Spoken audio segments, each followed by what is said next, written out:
Tanah ini pernah menjadi tempat suci bagi tiga agama besar dunia: Islam, Kristen, dan Yahudi. Namun, di balik kisah spiritualnya tersimpan sejarah panjang yang penuh ketegangan, perlawanan, dan pertumpahan darah. Kisah tentang konflik Israel dan Palestina bukanlah kisah yang sederhana. Ia dimulai jauh sebelum perang meletus. Sebuah konflik yang dibentuk oleh sejarah kolonial, gerakan nasionalisme, dan janji-janji yang saling bertentangan. Pada akhir abad ke-19, muncul gerakan Zionisme, sebuah gerakan nasional Yahudi yang ingin membangun negara sendiri di tanah yang mereka yakini sebagai tanah leluhur Palestina. Saat itu, Palestina adalah bagian dari Kekaisaran Ottoman. Mayoritas penduduknya adalah Arab Muslim dan Kristen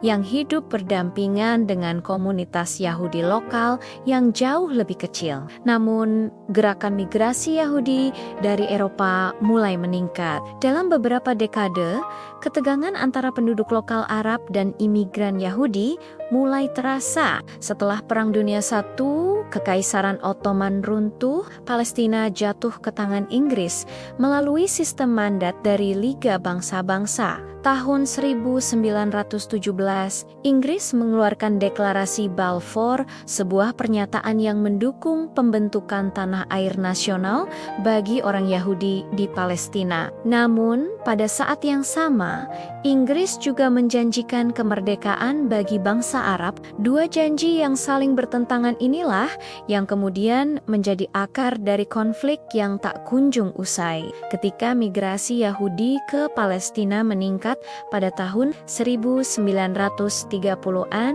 dan 1940-an khususnya. Setelah tragedi Holocaust di Eropa, ketegangan berubah menjadi kekerasan terbuka. Konflik antara komunitas Arab dan Yahudi semakin memanas. Inggris yang menjadi kekuatan penguasa saat itu kesulitan mengendalikan keadaan. Akhirnya, pada tahun 1947, Perserikatan Bangsa-Bangsa mengusulkan pembagian wilayah Palestina menjadi dua negara, satu untuk orang Yahudi, satu untuk orang Arab.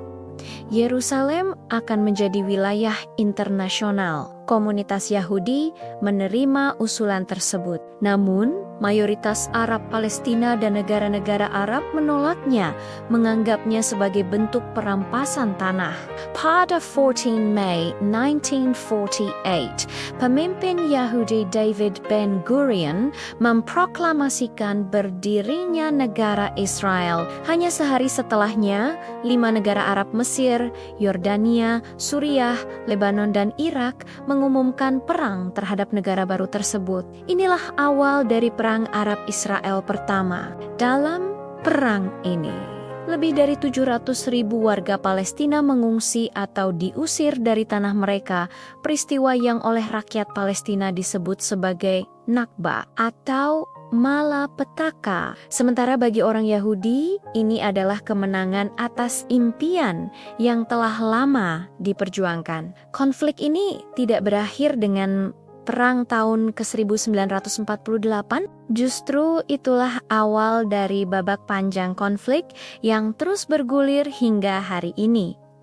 Perang Intifada, blokade, serangan roket, dan perundingan damai yang selalu gagal. Apa yang kita saksikan hari ini hanyalah bagian dari sejarah yang jauh lebih rumit dan panjang. Sebuah kisah yang masih mencari akhir dan sebuah tanah yang masih menantikan kedamaian sejati. Sejarah tidak memilih siapa yang benar atau salah, tetapi memahami akar dari konflik adalah langkah pertama menuju pemahaman dan mungkin perdamaian. Sampai kapan konflik ini akan berakhir? Terima kasih telah menonton video ini. Jangan lupa like, subscribe, dan bagikan ke teman-teman kalian untuk memahami sejarah dunia lebih baik lagi.